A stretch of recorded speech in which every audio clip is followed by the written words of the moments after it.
ఆత్మస్వరూపులారా, శివానంద లహరి సత్సంగానికి స్వాగతం. ఇక మనం రెండవ శ్లోకానికి వెళదాం. ఇక్కడ మనకి ఈ శ్లోకంలో ఒక నామ నిర్దేశం ఎలా ఉంటుంది, ఆ నామం యొక్క ప్రభావము మహిమ ఎలా ఉంటుంది అనేది మనకి తెలియచేస్తూ ఉన్నారండి.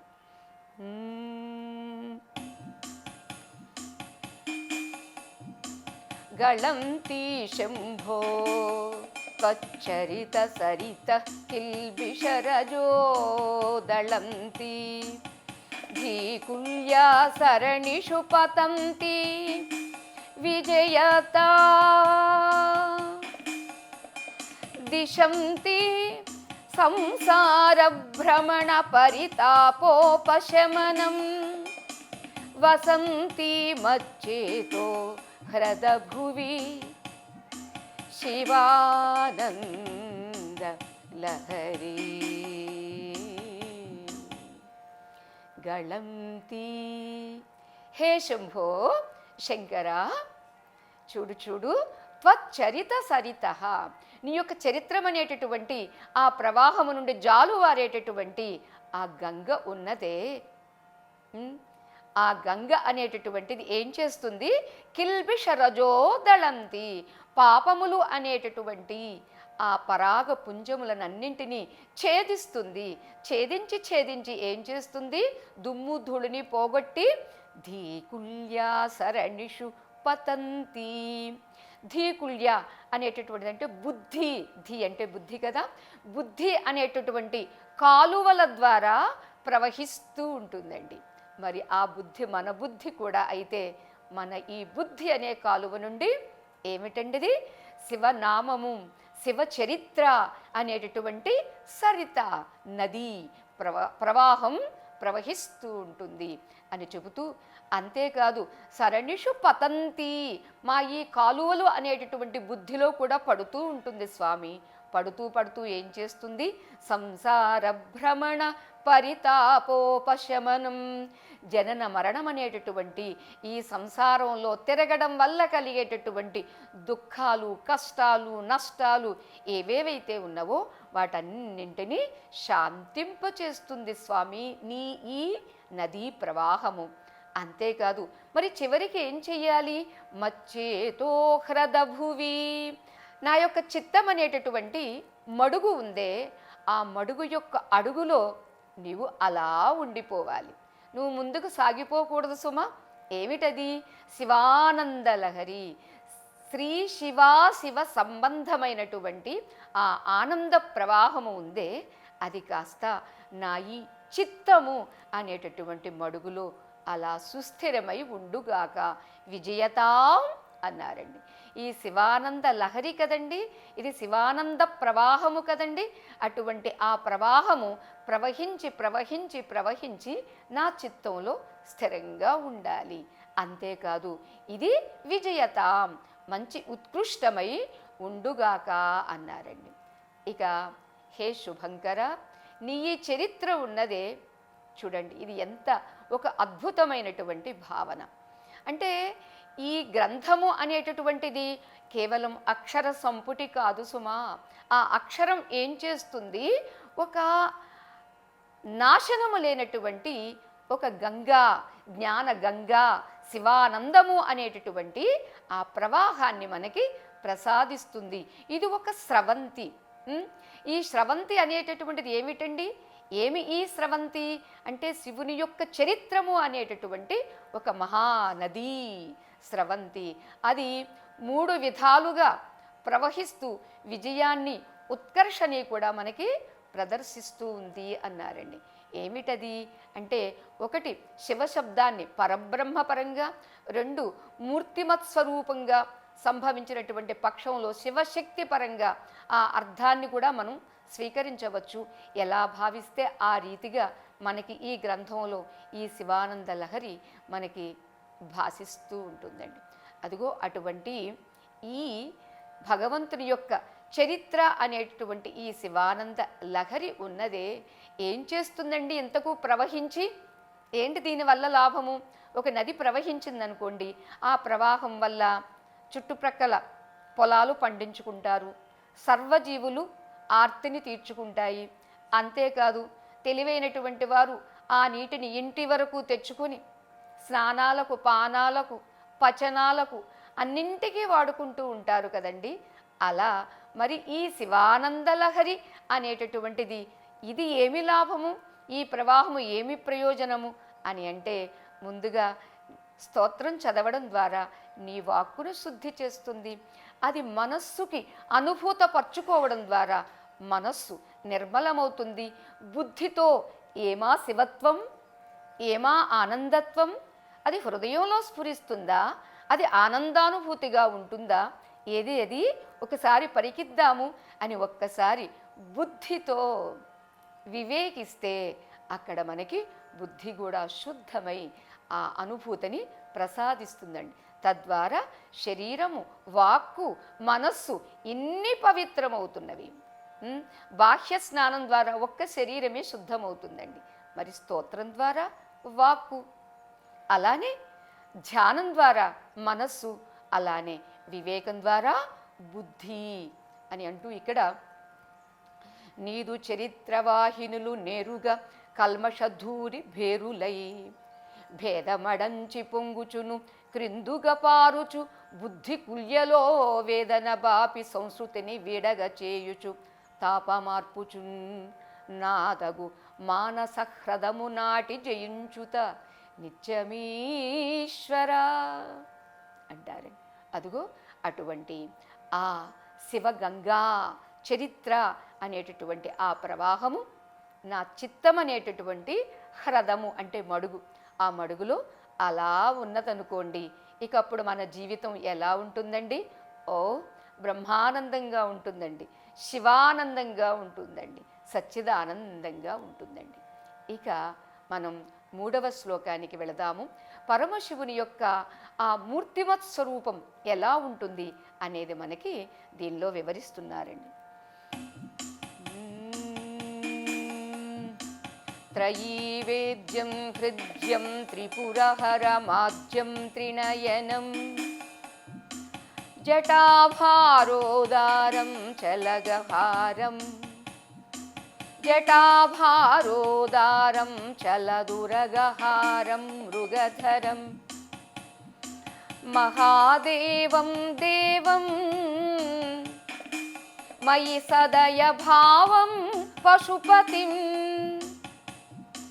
చిదానందం సాంబం శివమతి విడంబం హృది భజే. త్రయీవేద్యం హృద్యం అన్నారండి. ఆశ్చర్యం, భగవంతుడు వేదవేద్యుడు, ఋగ్యజ సామములతో అతడు తెలియబడేటటువంటి వాడు అని చెబుతూ, అంతేకాదండి హృదయములో స్ఫురించేటటువంటి వాడు.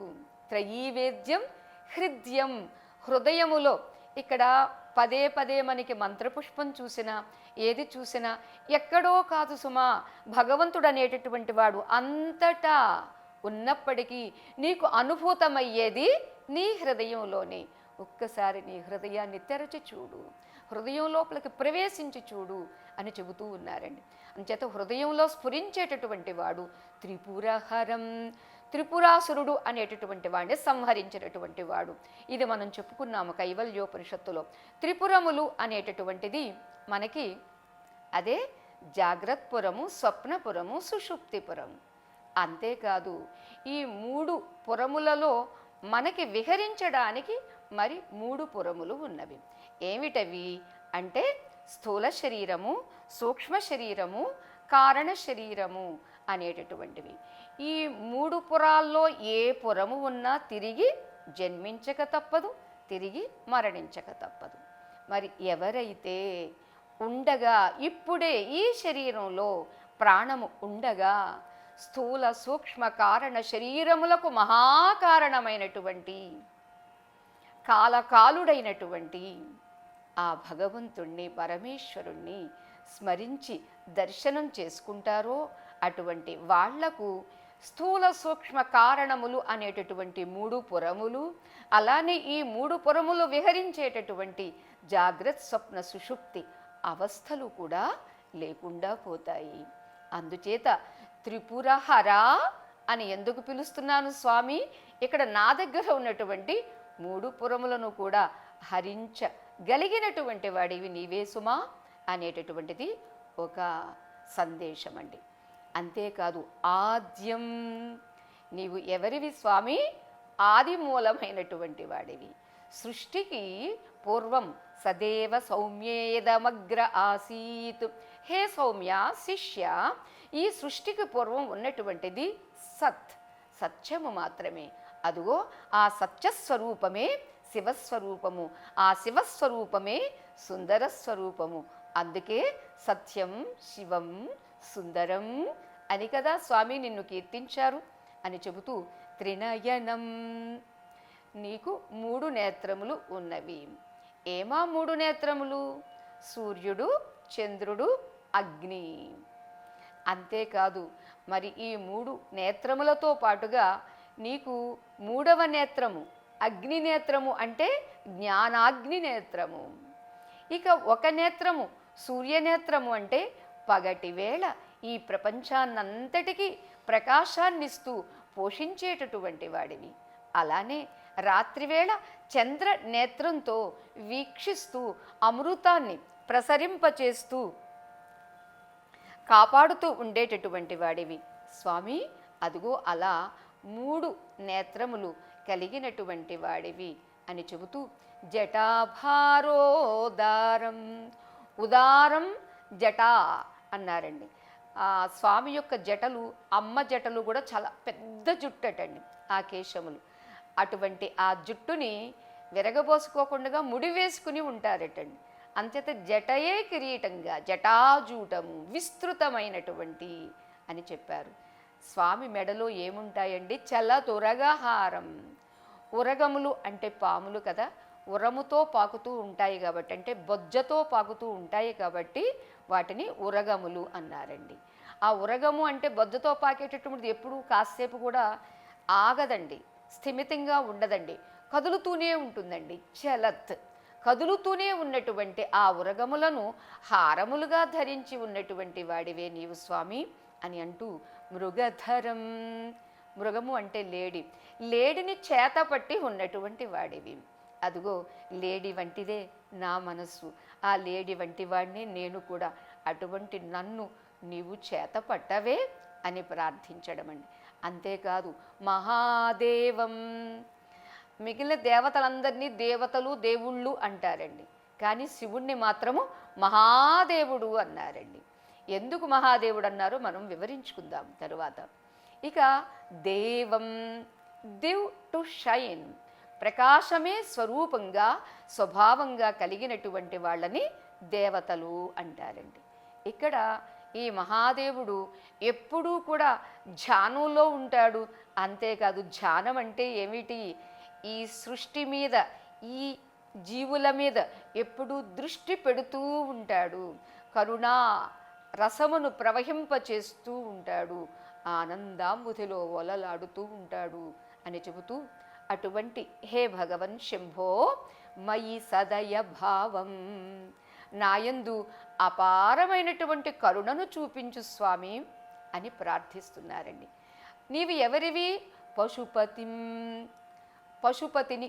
అంటే ఇక్కడ జీవులందరూ పశువులైతే ఈ జీవులందరికీ పతి ఎవడండి? గతిర్భర్త ప్రభు సాక్షి నివాస శరణం సుహృతు. జీవులందరికీ గతి భగవంతుడు, జీవులందరికీ పతి భగవంతుడు, జీవులందరికీ ప్రభువు భగవంతుడు, అందరికీ అన్నింటికీ సాక్షి అతడే, ప్రభు అతడే, అతడు అవ్యయుడు అని ఇక్కడ కూడా పశుపతిం అంటే పాశబద్ధులైనటువంటి జీవులందరినీ పరిపాలన చేసేటటువంటి వాడు. పశువులకి తాడు పాశం ఉంటుంది కదండి, ఎందుకని?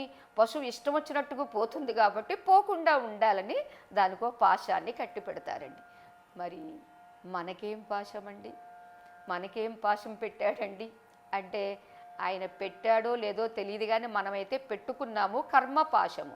అంచేత మనకున్న ఈ కర్మపాశంతో పాపం ఆయన కడుతూ ఉంటాడు, ఒక రాటకు తిప్పుతూ ఉంటాడు మనం చేసినటువంటి ఆ కర్మలకు అనుగుణంగా. అంచేత హే పశుపతే, పాశబద్ధులమైనటువంటి జీవులందరినీ పరిపాలించేటటువంటి వాడా, చిదాలంబం. ఇక్కడ నీవు భగవంతుడు స్వరూప జ్ఞానమునకు అంటే చైతన్యమునకు, చిత్ జ్ఞానమునకు ఆధారమైనటువంటి వాడు. నిజమైన జ్ఞానము ఏమి జ్ఞానమండి? అది స్వరూప జ్ఞానము, అదే శివతత్వ జ్ఞానం. అటువంటి ఆ చిదాలంబ స్వరూపమైనటువంటి భగవంతుణ్ణి సాంబం, అంబతో కూడి ఉన్నటువంటి వాడు సాంబుడు. అంటే అమ్మను విడిచి అయ్యలేడు, అయ్యను విడిచి అమ్మ లేదు. అంచేత ఇక్కడ పార్వతీ పరమేశ్వరుల యొక్క ఆ అవినాభావ సంబంధాన్ని కూడా గుర్తు తెచ్చుకుంటూ, శివం మంగళస్వరూపమైనటువంటి శివాశివులను ఇద్దరిని హృది భజే, మనస్సులో నేను సేవిస్తున్నాను అన్నారండి.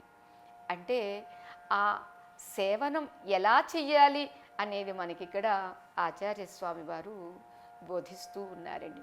ఇంతకు వేదత్రయీ అన్నారు, వేదవేద్యం అన్నారు. ఏమిటది అంటే యస్య నిశ్వసితం వేదాః. ఈ వేదములు వేదములు అంటే ఎవరో వ్యక్తి చెప్పినవి కాదు.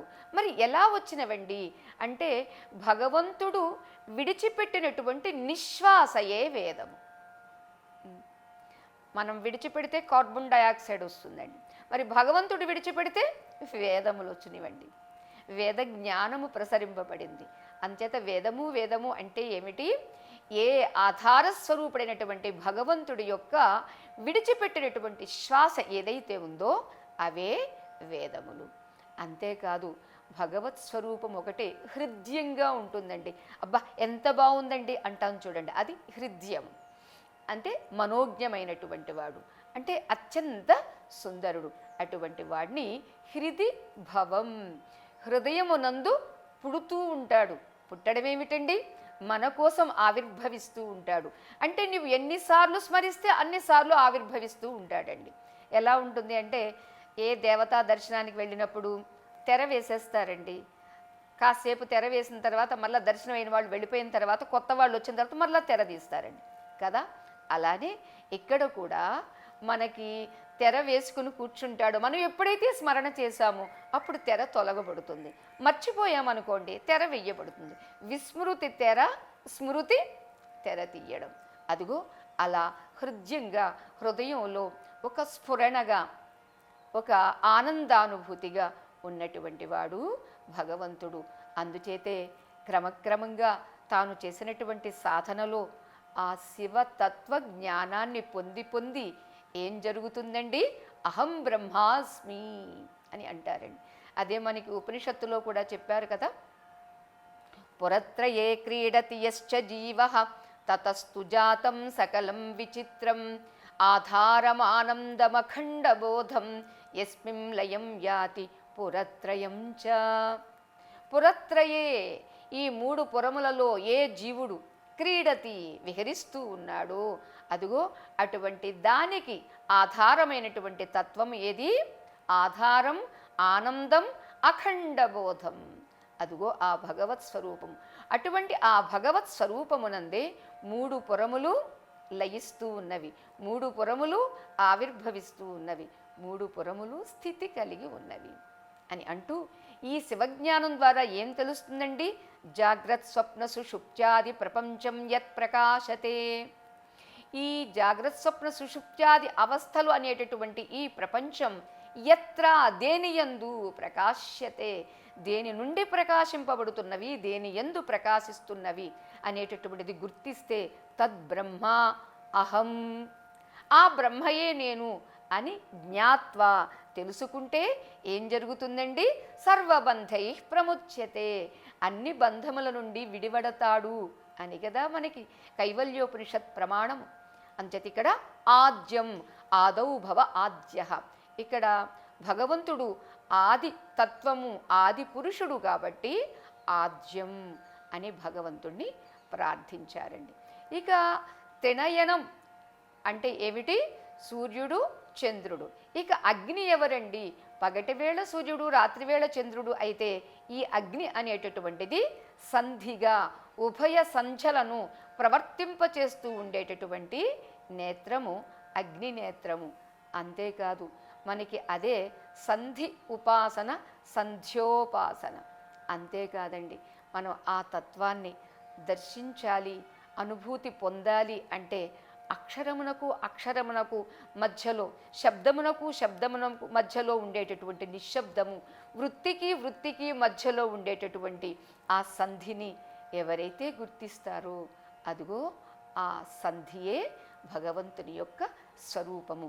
అంచేత ఇక్కడ సూర్యుడు, చంద్రుడు అనేటటువంటి ఈ రెండు నేత్రములకు మధ్య ఉన్నదే అదే అగ్ని నేత్రము, అంటే జ్ఞాన అగ్ని నేత్రము. అలా చంద్ర సూర్యాగ్ని నేత్రములతో సదా ఈ లోకాన్ని సంరక్షించడంలో తత్పరుడై ఉన్నటువంటి ఆ పశుపతిని, చరాచర ప్రాణులను సంరక్షించేటటువంటి కరుణా సముద్రుడు ఆ సదాశివుడు. అంతేకాదు భూత భవిష్యత్ వర్తమానములు అతని స్వరూపములే, కాలము కూడా భగవత్ స్వరూపమే. అందుచేత ఆ భగవంతుడు త్రికాలజ్ఞుడు. మూడు నేత్రములతో ఏం చేస్తాడండి? మూడు కాలములని కూడా తెలుసుకున్నటువంటి వాడు, మూడు కాలములను కూడా ప్రవృత్తింపచేసినటువంటి వాడు. అంచేత త్రికాలజ్ఞుడు, సర్వజ్ఞుడు అని కూడా చెబుతారండి. అంతేకాదు మనకి ఈ మూడవదైనటువంటి ఈ జ్ఞానాగ్ని నేత్రం ఉందే ఫాలాక్షము, అది అగ్నిస్వరూపము. ప్రళయకాలంలో అదే అన్ని లోకాల్ని దహించేస్తుంది. పరమాచార్య స్వామి వారు అన్నారండి, కంటితో కాముణ్ణి దహించాడు, కాలితో కాలుణ్ణి తన్నాడు అని. అంటే దర్శనం ద్వారా మనస్సుని, కామాన్ని కూడా జయించవచ్చు. అంతేకాదు కాలుతో అంటే పాదముతో, భగవంతుని యొక్క పాదముతో ఈ కాలాన్ని కూడా అతిక్రమించవచ్చు అనేది మనకి ఇక్కడ తెలియచేస్తూ ఉన్నారండి. శివధ్యానము అని అంటే అక్కడ మంగళధ్యానము. అటువంటి ఆ మూడవ నేత్రమునందు దృష్టి పెట్టడం, లేదా అంటే హృదయమునందు దృష్టి పెట్టి ధ్యానించడం ద్వారా ఇదిగో మనకి కలిగేటటువంటి ఆ శివానుభూతి, శివోహం శివోహం అనేది. స్వస్తి.